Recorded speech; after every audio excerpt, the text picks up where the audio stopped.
ले भिखारी, ये कंबल ओढ़ ले। शुक्रिया साहब। भैया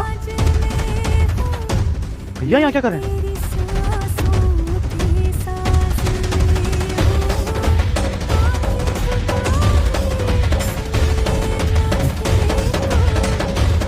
सुनिए भाई साहब, आप इस तरह से यूं सर्दी में ठिठुर रहे हैं, बोरी ओढ़ कर लेटे हुए हैं। आपका कोई घर परिवार नहीं है क्या? भैया कौन अपनी खुशी से इतनी कड़क की ठंड में यहाँ सोना चाहेगा। बस मजबूरियाँ इंसान से सब कुछ करा देती है। और परिवार है ना, घर भी है, परिवार भी है, छोटा भाई है, उसकी बीवी है, सब कुछ है। तो फिर आप अपने घर क्यों नहीं जाते? आप यहाँ सड़क पे क्यों सो रहे हैं? नहीं भैया, मैं अपने घर वापस नहीं जा सकता। जा नहीं सकता, लेकिन क्यों? वो इसलिए भैया, छोटे भाई के बीवी ने घर से निकाल दिया मुझे। निकल यहाँ से।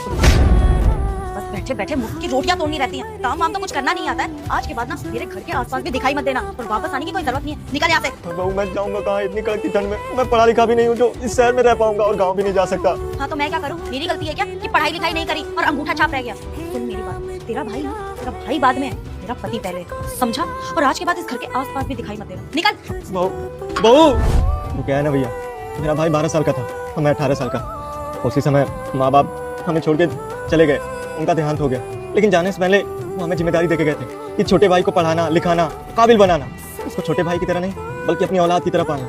तो यह हमने भी अपनी सारी जिम्मेदारी पूरी की, अपने भाई को पढ़ाया लिखाया, इतना काबिल बनाया कि इतने बड़े शहर में आकर के वो नौकरी करता है, अच्छा खासा पैसा कमाता है और अपना मकान बनवाया हुआ है।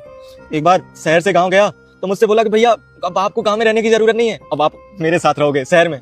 मैं भी सोचा कि अब छोटा भाई इतना काबिल तो हो गया है कि अब मेरी जिम्मेदारी वो ले सकता है। मैं भी चला आया।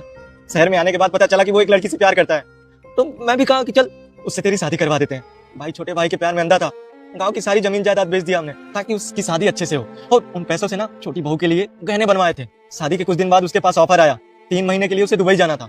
मैं कहा बेटा मुझे इग्नोर मत करना। आज जो भी इस वीडियो को एक लाइक करके सब्सक्राइब करेगा उसको 2 घंटे में खुशखबरी मिलेगी। यकीन ना हो तो करके देख लो, और जाते जाते कमेंट में जय श्री राम लिख दो। तू चला जा, यहाँ घर में संभाल लूंगा। वो दुबई तो चला गया, लेकिन उसके जाने के बाद छोटी बहू हमें ये बोल के घर से निकाल दी